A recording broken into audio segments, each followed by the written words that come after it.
nk'uko mubyumvise rero ayo ni amasasu ku munsi wa gatatu w'intambara irimo gusakiranya ingabo za leta ya Congo FARDC zifatanyije n'abarundi ndetse n'abazarendo barimo guhangana na M23 mu misozi hariya ya Kamanyora ndetse na Kaziba, ni muri teritwari ya Warungu muri Kivu y'Amajyepfo. Abatuye muri kano gace rero cyangwa nk'uko birimo kugaragara kuva mu gitondo mu rukerera rw'uyu munsi, imirwano yatangiriye ikaziba bikaba rwambikanye mu rwego rudasanzwe, ndetse hakaba ngo hari na byinshi byangiritse ndetse n'abantu benshi bahaguye hagati y'izo mpande zombi. Ingabo rero za leta zirimo gukoresha indege zikomeye za drone ndetse na za Sukhoi, bimeze nabi hariya muri Kaziba. Bakaba barimo kugaba ibitero ku nyeshyamba za M23. Ni imirwano rero yatangiye saa 11 n'igice nk'uko bamwe mu baturage barimo kugenda babitubwira. Imirwano yongeye kubura rero muri aka gace ka Kaziba kuri iyo saha, ndetse iza ikomeye. Drone mwakunze kumva nizo zagize gutya, zirazenguruka muri Kaziba zigenda zimisha ibisasu ndetse zirasa bikomeye cyane nk'uko abaturage bivuga. Muri Kamanyora naho ibintu ntabwo byoroshye. Umurundi ari hakurya arimo ararasa, M23 nabo bararasa, no kuvuga umwe ararasa Kamanyora undi akarasa ari Kamanyora arasa, aho ibyo ngibyo birimo guturuka barimo kugenda basubizanya. Abaturage rero ibi bakaba bagize gutya bahungira mu ngo zabo, ntabwo bigeze basohoka. Abandi bakaba baraye mu by'ukuri bifashe mapfubyi nk'uko ejo byari bimeze. Hakaba ari n'abambutse ku mupaka w'u Rwanda bahungira mu Bugarama hariya hafi muri Rusizi nyine. None kandi uyu munsi muri teritwari yegeranye na Kabare ni hitwaye Mudaka, Habazarendo n'ingabo za AFC 23 bagize gutya batangizayo indi ntambara kuva mu gitondo cyo kuri uyu wa kane. Ahangaha muri Kabare naho bimeze nabi, amashusho yatugezeho. Ahangaha muri Mudaka haragaragaza abana b'abanyeshuri bari mu ishuri, imirwano ikaba yatangiye batabizi, bose bihishe munsi ya za pupitre, abandi baryamye kugira ngo barebe yuko ntawe isasu ryagwaho. Ariko kubw'ibyago hari umwana cyangwa hari amashusho twabonye y'abana bigaga muri segonderi bagize gutya, umurundi abakubise ikibombe, bamwe barapfa abandi barakomereka bikomeye ku buryo bishobora kuza no kubaviramo urupfu. Mu gihe ibi ngibi birimo kubera aho ngaho nyine muri Kabare, twavuye Kamanyora twabonye Kaziba tugeze ahangaha muri Kabare.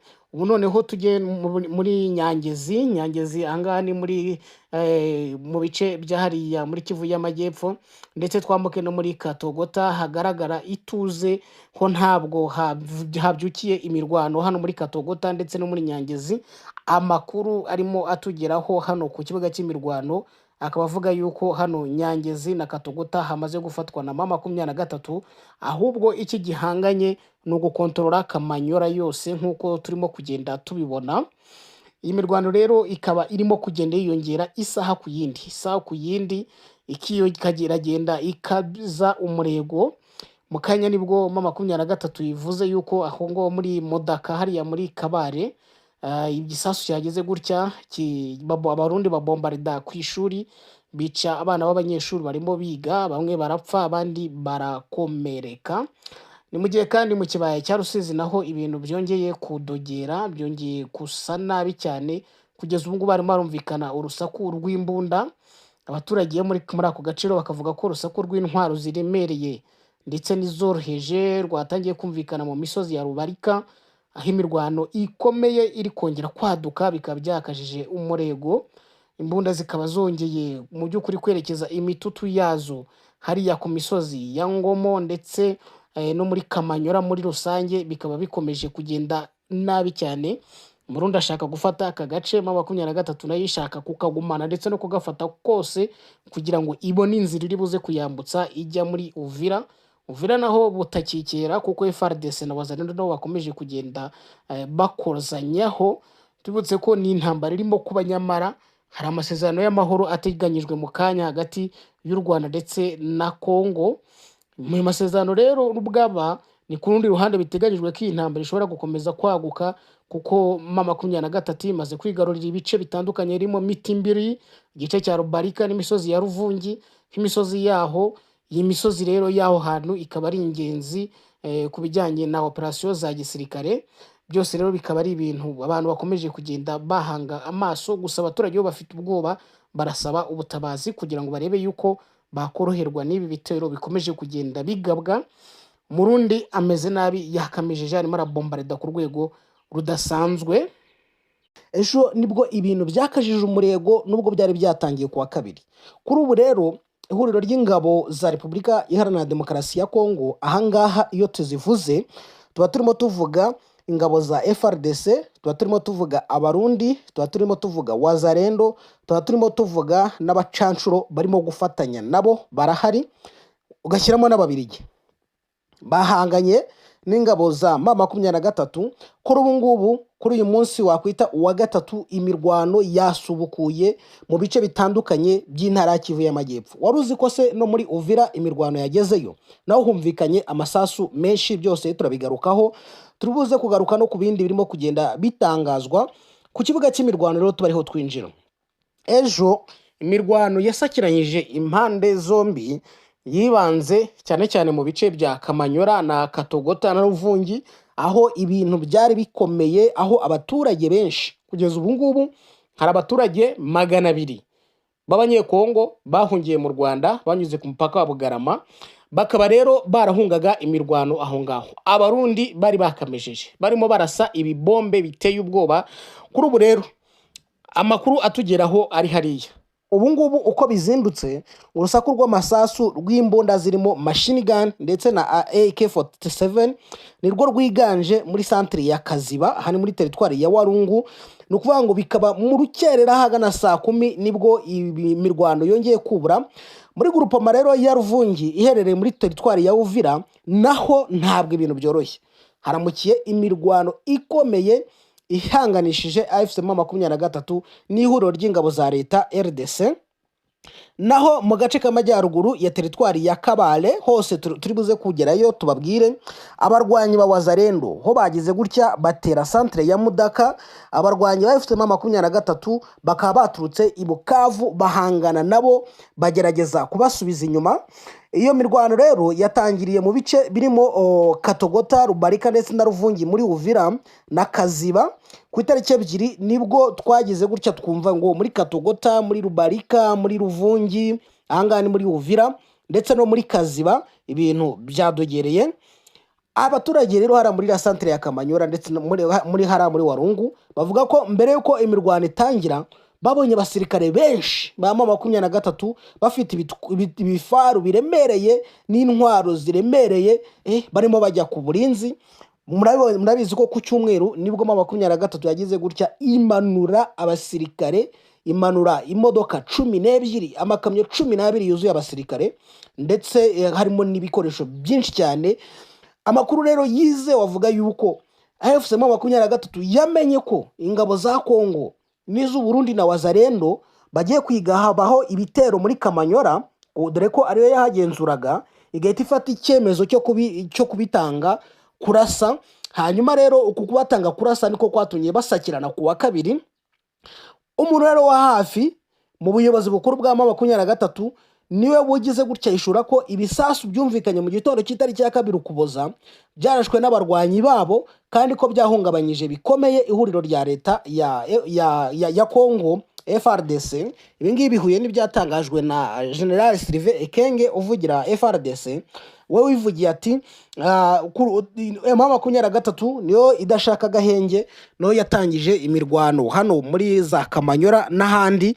Bityo rero ngo M23 ikaba yarabyumvishe ikabatanga, yarabatanze. Niyo mpamvu bavuga bati twarashegeshwe cyane, ihuriro rya FC M23 ryaradushegeshe, niryo ryatangiye kuturwanya.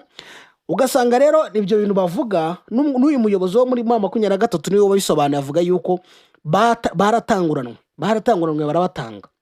uwo munsi ndavuga nyine ku wa kabiri, ingabo za Kongo n'iz'u Burundi nazo zarashe muri santere ya Kamanyora, imaze amezi hafi 10 igenzurwa na M23, ku buryo kugeza ubu ngubu hari igice kimwe muri Kamanyora kigenzurwa na M23, ndetse hakaba n'ikindi gice kigenzurwa n'iri huriro rya FARDC nabo bafatanya.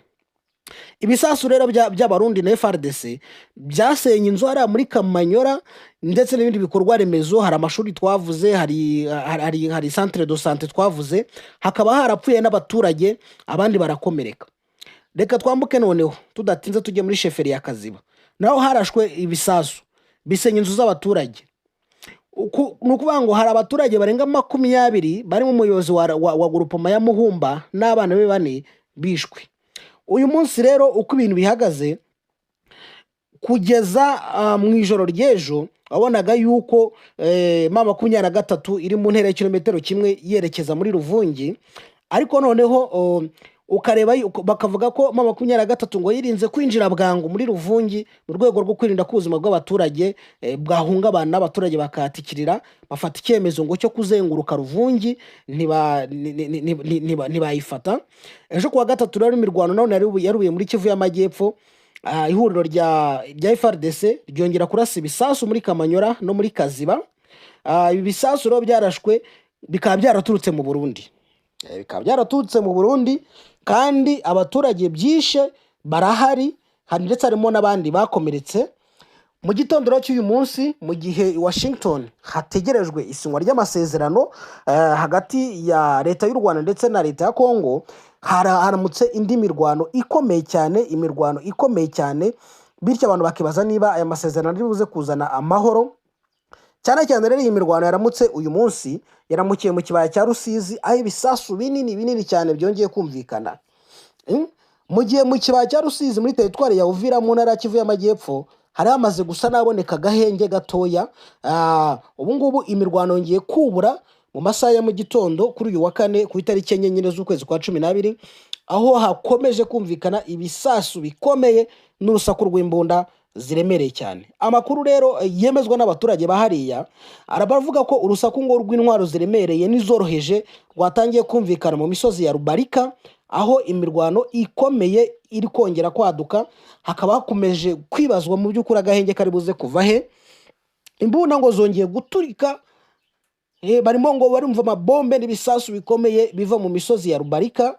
Iyi mirwano rero ije nyuma y'uko M23 ku wa kabiri yagize gutya igatanga ziriya ngabo za FARDC n'abarundi ikarasa.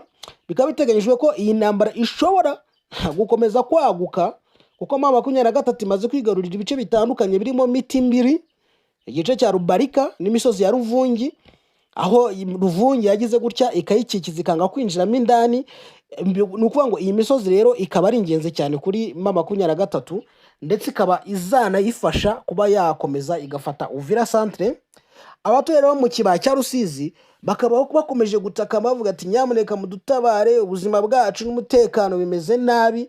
Nk'abanyekongo bahungiye mu Rwanda bo batanze ubuhamya bagaragaza uburyo abarundi aribo barimo kurasa ibi bibombe birimo kuraswa. Hari n'icyarashwe ejo ku musozi wa Ngomo hariya ku muhanda ujya Bukavu, kirashwe n'u Burundi. Abarundi rero bakaba bakomeje mu by'ukuri gusa naho bikururira amakara, nka cya gikoba kikururiye amakara.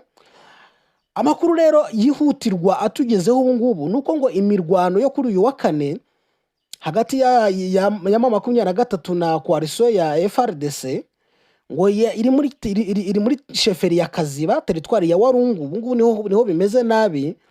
Noneho ngo kurasana gukomeye cyane kurimo kumvikana kuva muri iki gitondo, ndetse ngo ibintu birakomeye bimeze nabi mu gihe hagiye gusinywa amasezerano. Hari abantu benshi cyane, ariko nanone muri Uvira ntabwo ibintu byoroshye, kuko mu ijoro ryo kuwa gatatu ni ukuvuga ngo ryakeye mu ngubu humvikanye urusaku rw'amasasu menshi cyane, rukaba rwumvikanye muri quartier ya Kavimvira iherereye mu mujyi wa Uvira mu ntara ya Kivu y'Amajyepfo.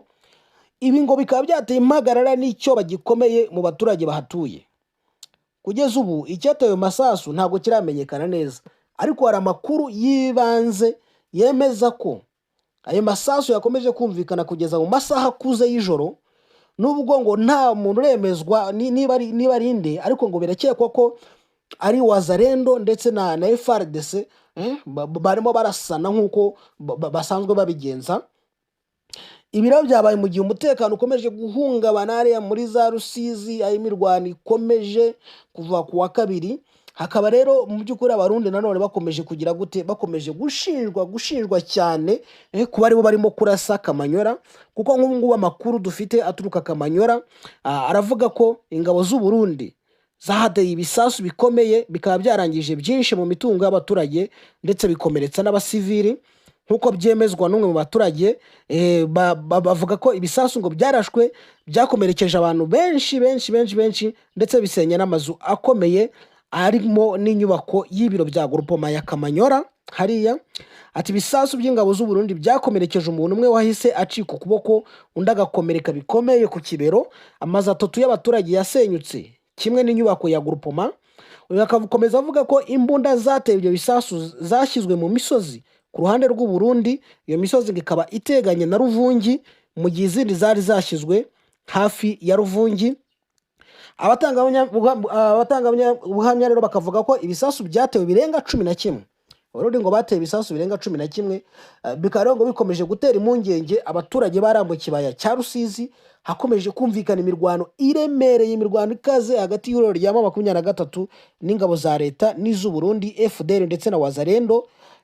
Iyi mirwano reka bikomeje kongera umutekano muke mu burasirazuba bwa Kongo. Abaturage bakaba bakomeje guhunga, bikaba bikomeje gufata intera mu biyaga bigari.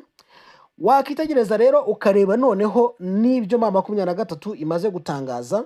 M23 imaze gusohora itangazo ririmo abantu bishwe n'abarundi. Abantu bishwe n'abarundi. Abarundi ngejo bateye ibisasu buhumyi babitera mu baturage, noneho bihara muri Kamanyora bica abantu, hapfuye abantu 4 hakomereka 6. Abo bantu bose M23 yabatangaje barimo Solomon Murikuza w'imyaka 25 wo muri quartier ya Rugenge, harimo Isaka Musafiri w'imyaka 24 muri quartier ya Rugenge, Pierre Byamungu w'imyaka 12 muri quartier ya Rugenge, Veronica w'imyaka 3 muri quartier ya Murengezi, Nema w'imyaka 23 muri quartier ya Murengezi, Anita w'imyaka 12 wo muri quartier ya Murengezi.